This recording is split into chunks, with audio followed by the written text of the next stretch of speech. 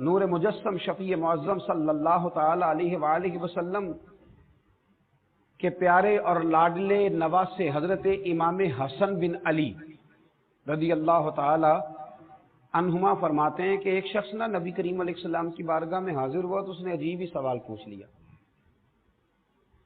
امام حسن روایت کرتے ہیں, عرض کرنے لگا یا رسول اللہ صلی اللہ علیہ وسلم میں ایک کمزور دل آدمی ہوں اور ضعیف بھی ہوں, تو یا رسول اللہ میں سخت کام نہیں کر سکتا, میں جہاد وغیرہ نہیں کر سکتا. ایک تو میں ضعیف ہوں اور دوسرا دل کا بڑا کمزور ہوں, میرے ذمہ سخت کام نہیں ہونا چاہیے, تو حضور کوئی ایسا کام, جہاد کا مجھے شوق ہے پر میں کر نہیں سکتا, کمزور دل ہوں. تو میرے حبیب کریم علیہ الصلوۃ والسلام نے فرمایا میں تمہیں ایسے جہاد کی طرف نہ لے چلوں, ایسے جہاد کی طرف تمہاری رغبت نہ دلاؤں جس میں ہتھیار ہی نہ اٹھانا پڑے اور جہاد بھی ہو جائے. عرض کی حضور وہ کون سا جہاد ہے؟ فرمایا جا کے بیت اللہ شریف کا حج کر کے آ. یہ ایسا جہاد ہے کہ جس میں تلوار بھی نہ اٹھانی پڑے گی لیکن تمہیں مجاہد فی سبیل اللہ کا اجر دے دیا جائے گا. میرے نبی کریم صلی اللہ تعالی علیہ وسلم نے حج کے فضائل بیان کیے. دیکھیں نا, اگر حضور کی زبان سے کسی چیز کا خالی نام بھی نکل جائے تو وہ بڑی شانوں والی ہو جاتی ہے. قرآن مجید کسی چیز کا اشارتاً بھی تذکرہ کر دے تو وہ شانوں والی ہو جاتی ہے. تو حج کتنی عظیم عبادت ہے جس کی جگہ جگہ میرے نبی پاک نے فضائل بیان فرمائے. حج کتنی عظیم عبادت ہے جس کی جگہ جگہ میرے نبی پاک نے فضائل بیان فرمائے, اور حضور نے ترغیب دلائی. نبی پاک صلی اللہ تعالی علیہ وسلم نے ترغیب دلائی. اور ایک حدیث تو ایسی ہے کہ جھوم جاتا ہے انسان کا وجود, اس کی روح جھوم جاتی ہے. کوئی کہتا ہے میں فلاں سیاسی جماعت ہوں, کوئی کہتا ہے میں فلاں سیاسی جماعت ہوں, کوئی کہتا ہے میں فلاں صوبے کی جماعت ہوں, کوئی کہتا ہے میں کچھ ہوں. حضرت جابر ابن عبداللہ رضی اللہ تعالیٰ عنہ فرماتے ہیں کہ نبی کریم صلی اللہ علیہ وسلم نے فرمایا حج اور عمرہ کرنے والے اللہ کی جماعتیں ہیں. اللہ اکبر, یہ کس کی جماعت ہے؟ اللہ اکبر. حج اور عمرہ کرنے والے یہ اللہ کی جماعت ہیں, حج اور عمرہ کرنے والے. اور کیا خوبصورت لفظ ہیں حدیث پاک کے, اللہ کرے یہ دلوں میں بیٹھ جائیں. اور پھر روح جو ہے وہ آواز نکالے گی کہ یا اللہ جلدی جلدی حج کی سعادت عطا فرما. فرمایا حج اور عمرہ کرنے والے اللہ کی جماعتیں ہیں.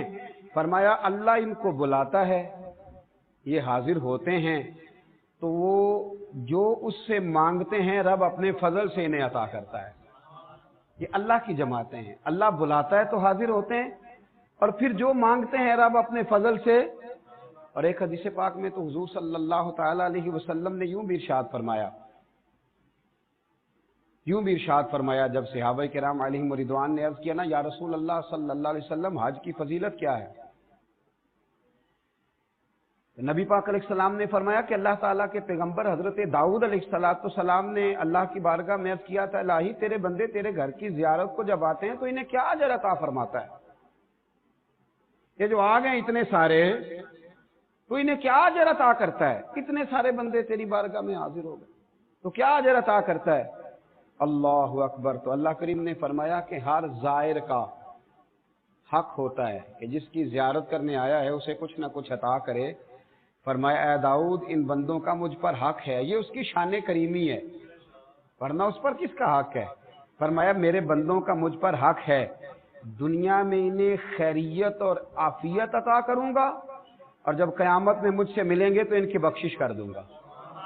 یہ جو میرے گھر کی حضرت فضیل بن عیاض ایک بڑی شاندار بات کرنے لگے. ایک دن حاجیوں کے نا بہت بڑے جھرمٹ کو دیکھا, بہت بڑا رش دیکھا حضرت فضیل بن عیاض, تو رونے لگے. ایک صاحب قریب کھڑے تھے تو کہنے لگے حضور آپ رو کیوں رہے ہیں؟ تو آپ فرمانے لگے دعائیں ساری قبول ہو گئی ہیں اس لیے رو رہا ہوں. ساری دعائیں قبول ہو گئی ساری. اس نے کہا حضرت آپ کو کیسے پتا چلا ساری دعائیں قبول ہو گئی؟ فرمایا مجھے اپنے رب کی رحمت اور اس کا کرم نظر آ رہا ہے, دعائیں قبول ہو گئیں. کہا کس طرح؟ آپ فرمانے لگے یہ ہزاروں لاکھوں لوگ آئے ہیں, مجھے بتلاؤ اتنے لوگ اکٹھے ہو کہ اگر کسی دنیا دار کے دروازے پہ جائیں گے تو وہ مانے گا کہ نہیں مانے گا؟ وہ شخص بھی رونے لگا, کہنے لگا حضور بالکل مانے گا. تو فرمایا ہم تو رب کریم کے دروازے پہ آئے ہیں, وہاں تو ایک بندہ جا کے آنسو بہا دے تو وہ مان لیا کرتا ہے، ہم تو لاکھوں ہزاروں آئے ہیں۔ میرے دل میں احساس پیدا ہوا ہے کہ رب سب کی دعائیں قبول فرمائے گا، سب پر فضل کرے گا، سب کے لیے رحمت فرمائے گا۔ حج اتنی بڑی سعادت ہے، اتنی بڑی نعمت ہے، اتنی بڑی عظمت ہے، بس حاجی کو سمجھنا چاہیے، ان فضائل کی روشنی میں اسے خیال کرنا چاہیے کہ میں کون ہوں، میرا مقام کیا ہے، مجھے بلایا گیا ہے، مجھے دعوت دی گئی، میں اللہ کی بارگاہ میں حاضر ہو رہا ہوں، میں کسی معمولی سفر پر نہیں جا رہا، میں کسی عام فلائٹ پہ سوار نہیں ہوں، یہ کوئی عام سا روٹین کا کوئی ماحول نہیں ہے، میں وہ ہوں جسے رب کریم نے اپنی بارگاہ ناز میں حاضر ہونے کا موقع دیا ہے۔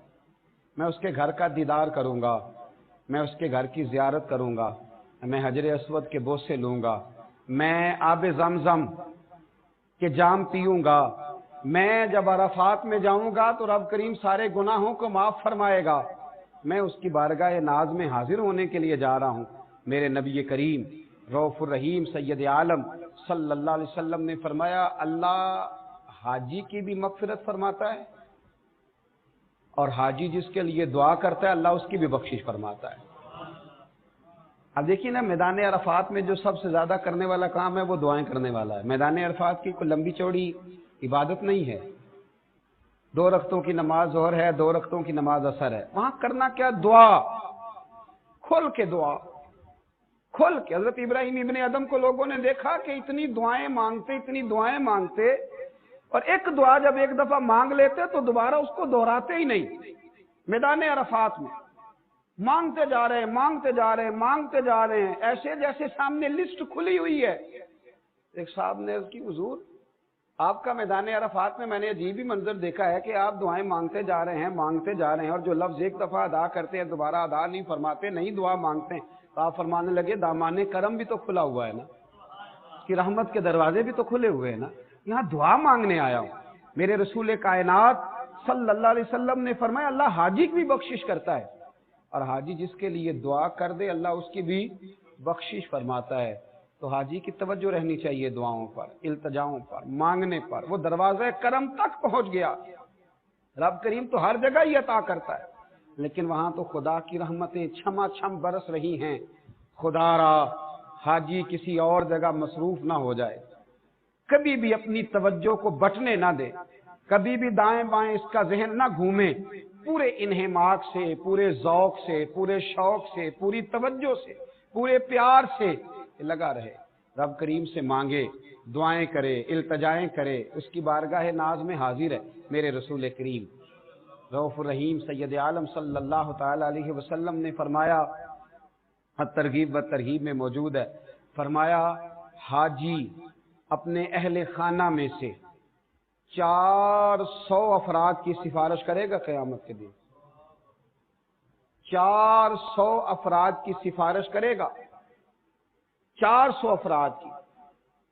اصل میں بات بہت بڑی کر دی ہے میں نے، 4 آدمی کو کوئی بندہ نوکری لگوا دے تو اس کا چرچا ہو جاتا ہے، جب 4 لوگوں کو حفظ کرا دیا جائے یا 4 بچوں کو عالم بنا دیا جائے تو اس کے پوسٹر چھپتے ہیں اور جگہ جگہ لگتے ہیں۔ اور یہ کوئی عام فرمان نہیں، یہ مصطفیٰ کریم علیہ السلام کا فرمان ہے، آپ معمولی بات سمجھتے ہیں۔ اور آپ جب الجھے ہوئے ہوں، جب آپ پریشان ہوں، جب آپ تکلیف میں ہوں، جب آپ آزمائش میں ہوں، اس وقت جو تسلی کا بول دے اس سے بھی پیار ہو جاتا ہے۔ میدان محشر سے بڑی بھی کوئی آزمائش ہوگی، قیامت کی سختیوں سے بڑا بھی کوئی منظر ہوگا، جہاں قرآن کہتا ہے کہ ماں بیٹے کو، باپ بیٹے کو، قرآن و سنت بتاتا ہے بھول جائیں گے لوگ ایک دوسرے کو۔ اس مقام پر حاجی اپنے آپ کو معمولی نہ جاننا، خبردار کہیں اور نہ کھو جانا، خبردار تیری تصویریں اور تیرا دنیا کو بتلانا اور تیرا ریاکاری اور تصنع کہیں تیرا ذوق نہ ضائع کر دے۔ سمجھ اس بات کو، مدینے کے چاند نے فرمایا ہے، آمنہ کے پیارے لال نے ارشاد فرمایا ہے، حضور علیہ السلام نے فرمایا، لوگو تمہارا وہ مقام ہے کہ اپنے اہل خانہ میں سے، اور میں تو کہتا ہوں اللہ کی رحمت سے بعید نہیں ہے، دوست احباب میں سے بھی، کہ اس کا کرم ہے، اس کی رحمت ہے۔ فرمایا 400 افراد ایسے ہوں گے جو حاجی کی سفارش سے اللہ انہیں جنت عطا کر دے گا۔